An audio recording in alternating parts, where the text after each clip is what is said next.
Hello dear students, आज की इस वीडियो में मैं डिस्कस करने जा रहा हूँ यूपी पीएससी का जो पेपर हुआ है। ये जो पेपर रहा है गवर्नमेंट इंटर कॉलेज का फिजिक्स का मैं सॉल्यूशन दूंगा और साथ साथ जीके का सॉल्यूशन भी दूंगा। मुझे उम्मीद है कि जो बच्चे पेपर करके आए हैं उन्होंने इसमें अच्छा परफॉर्म किया होगा। तो क्वेश्चंस मैं डिस्कस कर रहा हूँ। पहला क्वेश्चन मैं ले रहा हूँ, जो क्वेश्चंस हैं मेरे पास पेपर आ चुका है उसी हिसाब से मैं इसका सॉल्यूशन दे रहा हूँ। क्वेश्चन जो पहला मैं सॉल्व कर रहा हूँ उसमें क्वेश्चन नंबर 1 में जो प्रॉब्लम है उसे देखें। What angle delta vector i plus root 2j plus 3k makes with the axis of z। तो क्वेश्चन में पूछा गया है कि i plus root 2j plus 3k है और कहाँ से पूछा है, makes with axis of x। जो हमसे एंगल पूछा है ये पूछा है z एक्सिस से जो एंगल है। तो z एक्सिस से जो एंगल बनता है उसका फॉर्मूला जब हम लिखते हैं तो cos थीटा का जो फॉर्मूला होगा वो हमारा होगा z अपॉन r, क्योंकि z की जो वैल्यू होती है वो r cos थीटा होती है। तो यहाँ पे z और r की जगह पुट कर दें under root x square plus y square plus z square, ये वैल्यू पुट करें। उसके बाद क्या करें, इससे जो इसके कोफिशिएंट है उनको इक्वेट कर लें। r बराबर जो हमारा रहता है पोजीशन वेक्टर r, उसकी वैल्यू होती है एक्स आई कैप प्लस वाई जे कैप प्लस जेड कैप, ये वैल्यू होती है। यहाँ पे वैल्यू पुट कर लें, कंपेरिजन कर लें इसका। तो यहाँ से जेड की वैल्यू आएगी हमारी 3 अपॉन, यहाँ से वैल्यू देखें एक्स की वैल्यू यहाँ से जब कंपेरिजन करेंगे तो 1 होगी, तो 1 का स्क्वायर प्लस रूट 2 का स्क्वायर मीन्स 2 प्लस 3 का स्क्वायर मीन्स 9। तो ये आ जाएगा हमारा 3 अपॉन अंडर रूट 1, ये वैल्यू आएगी 9 to 11 प्लस 1 12। तो ये वैल्यू हमें ऑप्टेन हो जाएगी 3 अपॉन, यहाँ से इसे लिख लें 2 इंटू 2 4 इंटू 3, ये वैल्यू होगी। तो यहाँ से ये हमारा आ जाएगा 3 अपॉन 2 और अंडर रूट 3। तो ये वैल्यू सॉल्व करके हमें मिलेगी यहाँ से रूट 3 अपॉन 2। तो ये वैल्यू देख लें, कॉस में जो है ये किसकी वैल्यू होगी, ये हमारी वैल्यू आएगी कॉस 30 इक्वल टू रूट 3/2, ये हमारा वैल्यू आएगा। क्योंकि हम सब जानते हैं कि cos 60 की वैल्यू हाफ होती है, cos 30 की वैल्यू रूट 3/2 होती है। तो आंसर इसका 30 डिग्री हमें मार्क करके आना था। इसमें जो आंसर है वो बी एप्रोप्रिएट है, बी इसका आंसर है। सॉल्यूशन एक बार मैं फिर से क्लियर कर दे रहा हूँ। आर बराबर एक्स आई प्लस वाई जे प्लस जेड केसेस की कंपेरिजन कर लें। एक्स की वैल्यू 1, वाई की वैल्यू रूट 2 और जेड की वैल्यू 3 होगी। cos थीटा का फॉर्मूला यूज करें z अपॉन r, क्योंकि एलोन जो पूछा है एंगल जो पूछा है x से z से पूछा है। तो cos थीटा की वैल्यू z अपॉन r ले लें, z और r की जगह under root x square plus y square plus z square रखें। x की वैल्यू रख दें यहाँ से 1 का स्क्वायर हो जाएगा x स्क्वायर, वाई स्क्वायर का रूट 2 का स्क्वायर और ये 3 का स्क्वायर। उसके बाद इसे सॉल्व कर दें, 3 अपॉन रूट 12, ये वैल्यू सॉल्व करके आएगी रूट 3/2 और ये वैल्यू cos 30 की होगी। तो इस तरीका से हमें ये क्वेश्चन सॉल्व करके आना था। तो एक क्वेश्चन मैंने सॉल्व किया, इसके मैं पूरे सॉल्यूशन आज आपको उपलब्ध करा दूंगा थोड़ी देर में। मुझे उम्मीद है कि बच्चों ने सभी ने पेपर अच्छा सॉल्व किया होगा और बाकी सब आपको अंदाजा लग जाएगा पेपर सॉल्यूशन के बाद में कि पेपर हमने किस तरह से सॉल्व किया है। क्वेश्चन नंबर 2 सॉल्व कर रहा हूँ। इस क्वेश्चन में देखें दे रखा है a plus b equal to mod a minus b, ये है और पूछा है कि ए और बी के बीच में एंगल बताएं। काफी बार पूछा जाने वाला क्वेश्चन है, बहुत ही फेवरेट क्वेश्चन ये एग्जामिनर का रहता है, angle between a and b. तो इसका क्या करें, इसका दोनों का मॉड स्क्वायर खोल दें और जैसे हम स्क्वायर खोलेंगे तो यहाँ पे हमें मिलेगा a square plus b square plus 2ab cos theta, ये इधर से मिलेगा और इधर से जब हम इसे खोलेंगे तो ये मिलेगा हमें a square plus b square minus 2ab cos theta. Mod square को हमने खोल दिया है, तो यहाँ से ये दोनों टर्म्स आपस में कैंसिल आउट हो जाएंगे दोनों इधर से और ये हमारा बन जाएगा 4ab cos theta equal to 0। क्योंकि ए और बी दोनों 0 नहीं है तो हमारा ये जो आ जाएगा अपने आप ही थीटा की जो वैल्यू आएगी यहाँ π/2 होगी। तो ये सॉल्व करना था हमें, इजी क्वेश्चन है और इसका आंसर हमारा ए अल्टरनेटिव इसका करेक्ट बैठेगा। तो ये 2 क्वेश्चन मैंने इसमें सॉल्यूशन दिए हैं और कुछ और सॉल्यूशन मैं इसमें दे रहा हूँ। इजी क्वेश्चन था, ये भी ज़्यादा मुश्किल नहीं था वेक्टर का, इजी क्वेश्चंस में से कहूँगा काफ़ी। उसके अलावा कुछ क्वेश्चंस में और इसमें सॉल्व करके दे रहा हूँ आपको। काफ़ी क्वेश्चन इसमें मैं देख रहा हूँ, ज़्यादा बहुत मुश्किल नहीं आए हैं और आप आराम से कर सकते थे क्वेश्चनों को। देखो क्वेश्चन जैसे इसमें ये क्वेश्चन में देख रहा हूँ, सेंटर ऑफ मास का पूछा है, मास दे रखे हैं बॉडियों के और फोर्स दे रखा है उनके ऊपर। तो यहाँ पे मैं क्वेश्चन को सॉल्व कर रहा हूँ, प्रॉब्लम नंबर 3 टेस्ट पेपर की। इसके अंदर मास दे रखे हैं M1, M2, M3, पहले मैं तीनों की वैल्यू लिख दे रहा हूँ, उसके बाद वैल्यू पुट कर रहा हूँ। M1, M2, M3 की दे रखी है, इसकी 3 दे रखी है वैल्यू, इसकी 4 और इसकी 5 की, तीनों की वैल्यू दे रखी है। इसके बाद इनके ऊपर जो फोर्स दे रखे हैं, जो फोर्स की वैल्यू है वो दी हुई है -6i, यहाँ पे दे रखा है 1j और यहाँ दे रखा है 12i। ये हमें क्वेश्चन के अंदर दे रखा है और पूछा है कि एक्सेलरेशन निकालिए, एक्सेलरेशन ऑफ सेंटर ऑफ मास निकालिए। तो क्वेश्चंस में सेंटर ऑफ मास का हमसे एक्सेलरेशन इसका पूछा गया है। तो एक्सेलरेशन सेंटर ऑफ मास का हम कैसे कैलकुलेट करें? सेंटर ऑफ मास का जो एक्सेलरेशन है वो पहले इसमें नेट फोर्स की वैल्यू निकाल लें। नेट फोर्स जो हमारा आएगा F की वैल्यू वो पहले कैलकुलेट करें। F हमारा जो आएगा, एक्सेलरेशन जो होता है सेंटर ऑफ मास का वो होता है नेट फोर्स, पहले कैलकुलेट कर लें अपॉन नेट एक्सेलरेशन। इस तरीका से हम इसे ले सकते हैं। नेट एक्सेलरेशन तो इधर है तो नेट मास आ जाएगा इधर, नेट मास। क्योंकि F जो होता है, F की जो वैल्यू होती है वो होती है F equal to F1 plus F2 plus F3, ये तो आएगा यहाँ से। और नेट फोर्स जो हमारा होता है वो होता है total mass into acceleration of centre of मास। ये हमें इस फॉर्मूले पर बेस क्वेश्चन है। कैपिटल M यहाँ टोटल मास हो गया, सेंटर ऑफ मास का एक्सेलरेशन हो गया, तीनों फोर्सों को ऐड करते हैं। तो जब हम तीनों फोर्सों को ऐड करेंगे तो यहाँ से देखें, ये जो हमारे फोर्स हैं 12i और -6i, तो यहाँ से सब्ट्रैक्ट होकर ये 6i हो जाएंगे। F1 और F3 की वैल्यू जब ऐड करेंगे, प्लस यहाँ से आ जाएगा हमारा 1j, ये वैल्यू यहाँ से हमें ऑब्टेन हो जाएगी।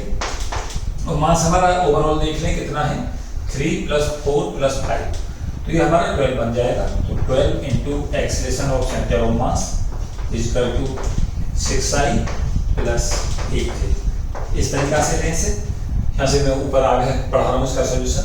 तो एक्सेलरेशन सेंटर ऑफ मास का जो हमें ऑब्टेन हो जाएगा, अगर वैल्यू इस फॉर्म में देने रखी, केवल हमसे पूछा है इसका मैग्नीट्यूड फॉर्म पूछा है, तो यहाँ से सेंटर पहले वैल्यू से डिवाइड कर दें तो ये वैल्यू हमें मिल जाएगी I/2 प्लस यहाँ से जो वैल्यू मिलेगी 4 से हम इसे डिवाइड कर लेंगे तो 2/3 यहाँ से बन जाएगा 2/3j। ये हमारा आ गया। अब हमें इसके अंदर इसका मैग्नीट्यूड निकालना होगा, क्योंकि इसमें मैग्नीट्यूड फॉर्म में दे रखी है वैल्यू। तो इसका जो मैग्नीट्यूड होगा वो मैग्नीट्यूड के लिए क्या करेंगे, magnitude of centre of mass acceleration वो हम कैसे निकालेंगे, सेंटर ऑफ मास एक्सेलरेशन। तो यहाँ पे एक्सेलरेशन का मैग्नीट्यूड आ जाएगा इक्वल टू इसका स्क्वायर, कोफिशिएंट का स्क्वायर और इसके कोफिशिएंट का स्क्वायर, ये सीधा ले लें, हाफ का स्क्वायर प्लस 2/3 का स्क्वायर। इसके बाद इसे सॉल्व कर दें और वैल्यू हमारी ऑब्टेन हो जाएगी यहाँ से। तो ये वैल्यू जो हमें ऑब्टेन होगी, यहाँ से देखें वैल्यू, अगर इसमें देखें हम, अरे तो ये वैल्यू हमें ऑब्टेन जो होके मिलेगी, हमें ये वैल्यू मिलेगी ऑब्टेन होके 1/4, तो यहाँ से आ जाएगा हमारा प्लस 4/9। तो यहाँ से वो ले लें, यहाँ से वैल्यू आ जाएगी 36, अंडर रूट ले लें तो 9 + 4 ये आ जाएगा 60।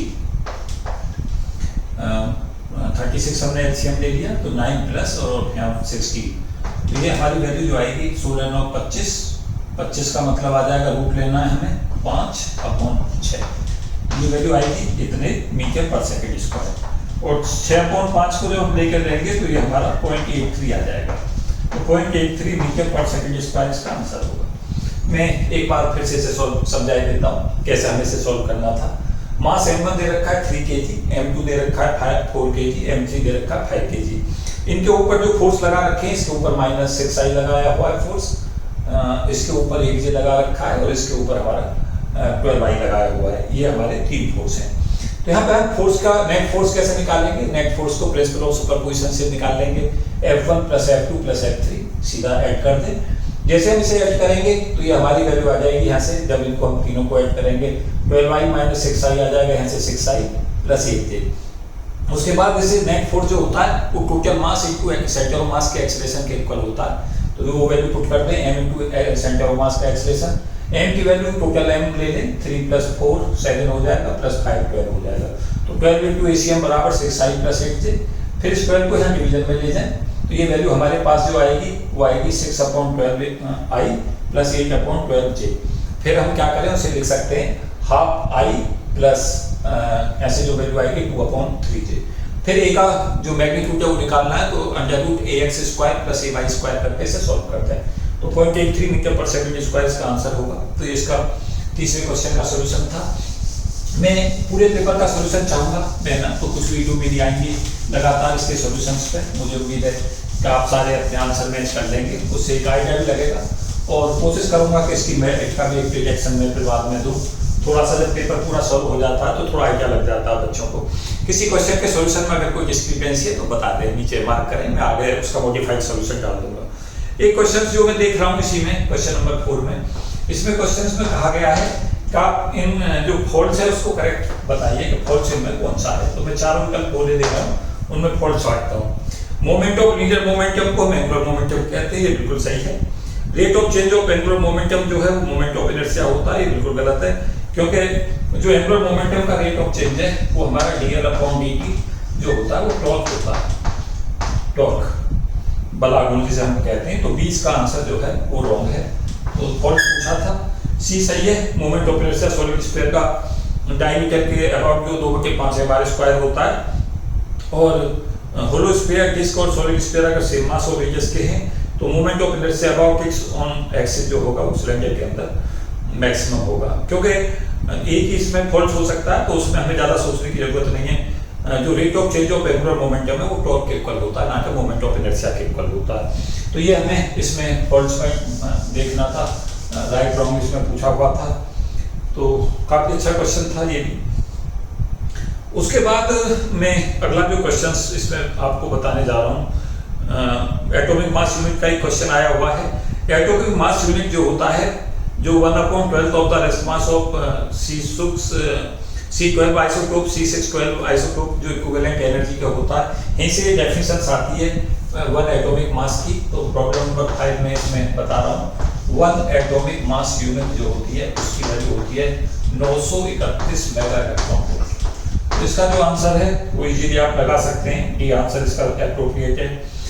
माइकलसन मोर्ले एक्सपेरिमेंट का क्वेश्चन पूछा गया है कि माइकलसन और मोर्ले एक्सपेरिमेंट क्या शो करता है। ये कहता है कि कोई भी एब्सोल्यूट फ्रेम ऑफ रेफरेंस नहीं होता, बल्कि सारे जो फ्रेम ऑफ रेफरेंस हैं वो रिलेटिव होते हैं। तो क्वेश्चन नंबर 6 में मैं जो बता रहा हूँ वो बताया है मैंने कि माइकलसन मोर्ले का जो एक्सपेरिमेंट है, माइकलसन और मोर्ले, वो बताता है कि कोई भी एब्सोल्यूट ईथर फ्रेम नहीं होता, बल्कि सारी जो फ्रेम ऑफ मोशन है वो रिलेटिव होती हैं।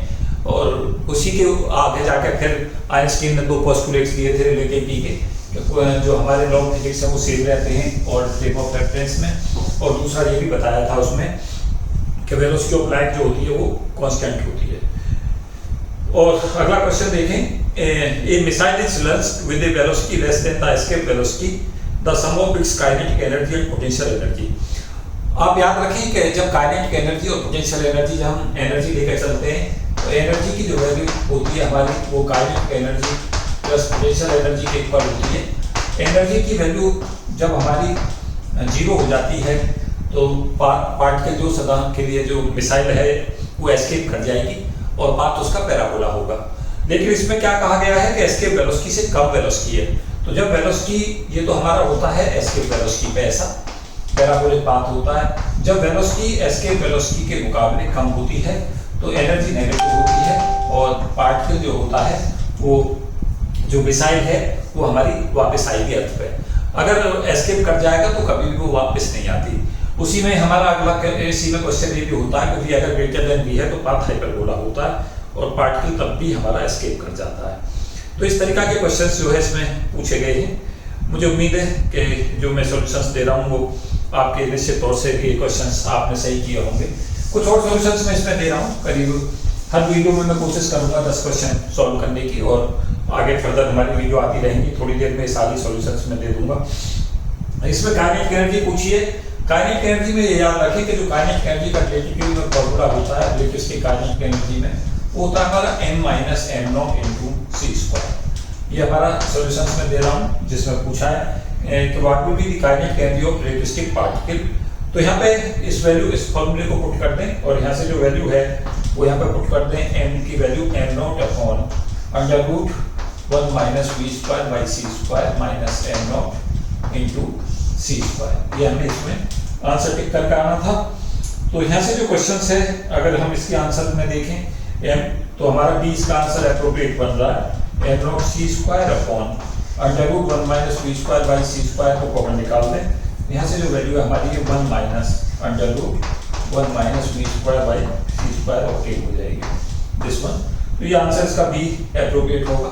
सीधा फॉर्मूला पूछा गया था, काफी इंपॉर्टेंट फॉर्मूला है। और ज्यादातर मैं क्या देख रहा हूँ कि क्वेश्चन जो है सब इंपॉर्टेंट जो फॉर्मूले हैं उन्हीं पे बेस पूछे जा रहे हैं। तो अच्छा पेपर है, और मुझे जहाँ तक अभी तक लगा है तो ऐसा लग रहा है कि पेपर अगर आपने थोरोली पढ़ रखा चीज़ों को तो बहुत ज़्यादा इसमें मुश्किल नहीं होनी चाहिए आपको। उसके अलावा हमारा जो बाकी के क्वेश्चंस हैं उन्हें भी मैं बताता चलूँगा। पहले मैं उन्हीं क्वेश्चनों के सॉल्यूशन दे रहा हूँ जो थोड़े जल्दी निकल जाएंगे। कुछ क्वेश्चन जो थोड़े लेंथी हैं उनके सॉल्यूशंस बाद में दूंगा। एक एडियाबैटिक प्रोसेस में पूछा है, क्वेश्चंस देखें। जो थोड़े जल्दी वाले क्वेश्चंस हैं जो बहुत जल्दी निकल रहे हैं, पहले उन्हीं को सॉल्व कर रहा हूँ। जिनमें थोड़ा सा समय लगेगा उन्हें नेक्स्ट वीडियो में दूंगा। पहले सॉल्यूशंस में आपको करना भी यही चाहिए कि जो हमारे सीधे सीधे क्वेश्चन है पहले उन्हें करें, फिर जो थोड़े से टफ है फिर उन्हें बताऊंगा, फिर जो बहुत एक्सट्रीम टफ मुझे लग रहे हैं उन्हें कराऊंगा। तो एडियाबैटिक प्रोसेस है और मोनोएटॉमिक गैस है, उसमें पूछ रखा है मोनोएटॉमिक गैस में, और पूछा है कि आप बताएं टेम्परेचर और वॉल्यूम में क्या रिलेशन होगा। तो जो एडियाबैटिक प्रोसेस होती है उसमें टीवी गामा माइनस 1 जो होता है वो हमारा कांस्टेंट होता है। तो यहाँ से हम गामा की वैल्यू निकाल लें। गामा जो होता है वो होता है हमारा 1+2/f, और मोनोएटॉमिक गैस के लिए f की वैल्यू को रख दें 3। तो यहाँ से जो वैल्यू है ये हमारी आएगी गामा 5/3, और इस वैल्यू को यहाँ पे पुट कर दें तो ये हमारा एक्सप्रेशन बन जाएगा टीवी की पावर 2/3 इक्वल टू कांस्टेंट। ये हमारा सॉल्यूशन हो जाएगा, और ये आंसर इसका 57 का आंसर नंबर ए इसका एप्रोप्रिएट होगा जो इसमें सॉल्यूशंस में देख रहा हूँ। तो ऐसे क्वेश्चंस में इसमें सॉल्व कर रहा हूँ जो बहुत ही जल्दी सॉल्व हो सकते हैं।